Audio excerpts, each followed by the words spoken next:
Boa noite, a nossa equipe vai falar um pouquinho sobre equação de Flaman, aplicação em projetos hidráulicos.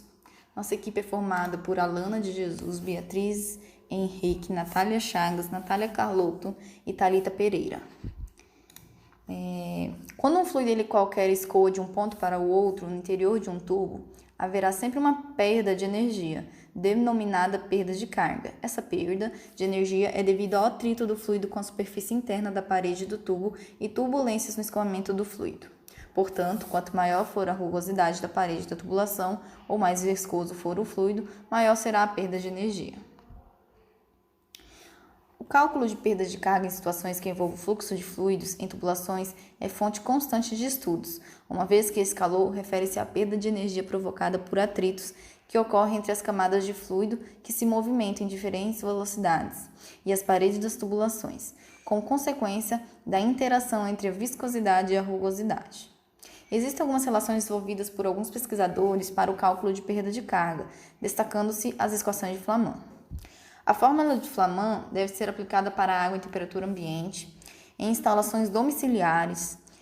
As tubulações devem ter o diâmetro entre 12,5 a 100 milímetros. Inicialmente, foram desenvolvidas equações para ferro fundido e aço galvanizado. Em seguida, eles conseguiram obter o coeficiente para outros materiais. Fórmulas empíricas são utilizadas para cálculos hidráulicos de transporte de água para situações específicas, como determinadas faixas de diâmetro, independente do regime de escoamento, a partir da adoção de coeficientes numéricos que variam de um pesquisador para outro. As fórmulas empíricas mais comuns utilizadas são a de Flaman, Levy, Reis e Willis. Equação de Flaman.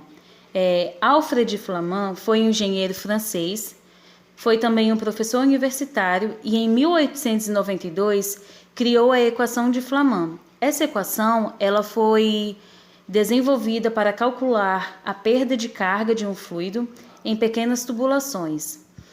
A seguir a gente pode ver a equação que ele criou, onde o D representa o diâmetro interno da tubulação, o J ou HF representa a taxa da perda de carga entre dois pontos da tubulação.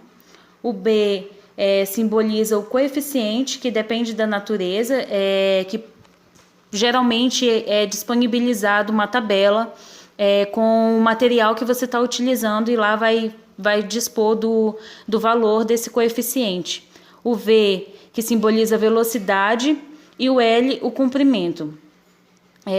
A fórmula de Flaman ela foi reduzida para a seguinte forma: J é igual a 4 vezes B, vezes V elevado a 1,75 dividido para D elevado a 1,25, ou J é igual a 6,107 vezes B vezes Q elevado a 1,75 dividido para D elevado a 4,75. É basicamente a mesma coisa. Aqui a diferença é que o Q vai simbolizar a vazão e os demais vão continuar com as suas finalidades. O J, perda de carga, o V, velocidade de escoamento, o D, diâmetro e o B, coeficiente.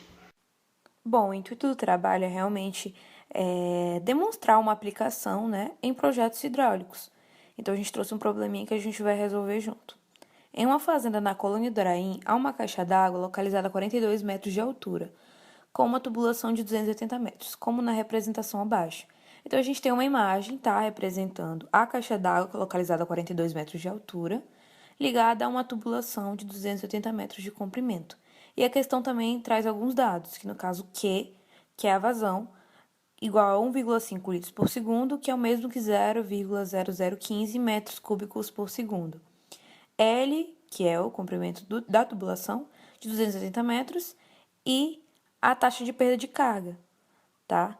E também ele te dá o B, que é o coeficiente do tipo de tubulação, no caso é o material utilizado, que a gente vai ver um pouco mais à frente. Bom, aí no primeiro probleminha ele diz que o engenheiro responsável pelo projeto hidráulico precisa definir o diâmetro da tubulação que será utilizada, considerando que seja de polietileno. Então, se ele já diz que é de polietileno, a gente sabe que é um plástico.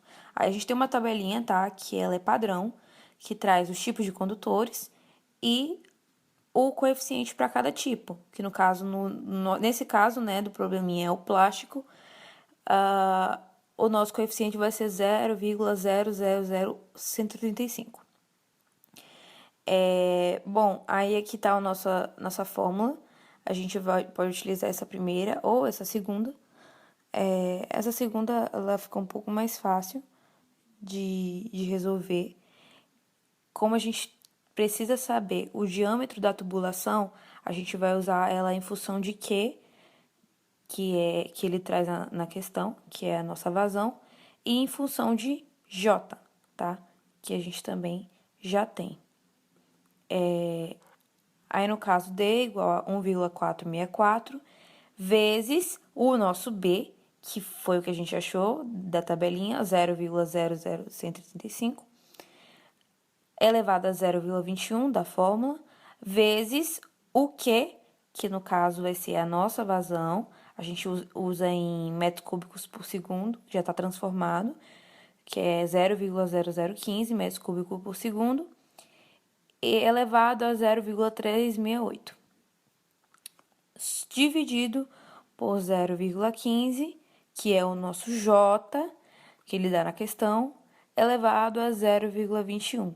Então, o diâmetro da nossa tubulação vai ser de 0,307 metros ou 30,7 milímetros. Qual será a perda de carga se forem utilizados diâmetros de 32 e 40 milímetros? Sabemos que o diâmetro nominal dele é de 32 milímetros. Vamos descontar a espessura do tubo, que é de 3 milímetros, no diâmetro de 32 milímetros. Convertendo isso para metros, que é o valor que nós temos que ter, o diâmetro interno é igual a 0,029. Fazemos a mesma coisa para o diâmetro de 40 milímetros, descontando da espessura dele de 4 milímetros, que o diâmetro dele interno será de 0,036 metros. Sabendo os valores dos nossos diâmetros internos, usaremos a fórmula da perda de carga e substituiremos todos os valores. O B nós já temos como base, que é o 0,00315. A vazão é a anterior também, que será utilizada, que é igual a 0,0015. E com isso, nós multiplicamos ele pelo comprimento dele e pelo diâmetro que nós achamos de 0,029. Sendo assim, encontramos a perda de carga igual a 53,1 metros cúbicos de água. Fazemos a mesma coisa para o diâmetro de 0,036, substituindo os mesmos valores, encontramos 19 metros cúbicos de água. Com isso, iremos continuar nosso problema.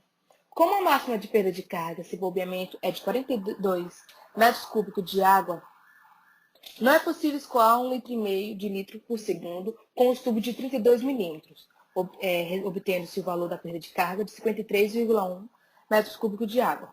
Portanto, concluímos que fica evidente a necessidade do conhecimento da disciplina de hidráulica para a formação e desenvolvimento de futuros profissionais. Dentre os conhecimentos fundamentais para a profissionalização, a equação de Flaman recebe destaque, pois permite que na prática seja ilustrado sua aplicabilidade para a perda de carga, auxiliando no aprendizado de disciplinas que incluem mecânica dos fluidos. A partir da equação de Flaman, é possível verificar a variação da linha de energia e da linha piezométrica, de acordo com a variação da vazão derivada em um ponto de situação entre dois reservatórios. A perda de carga em uma instalação consiste na resistência oferecida ao escoamento de um fluido pelas tubulações e acessórios.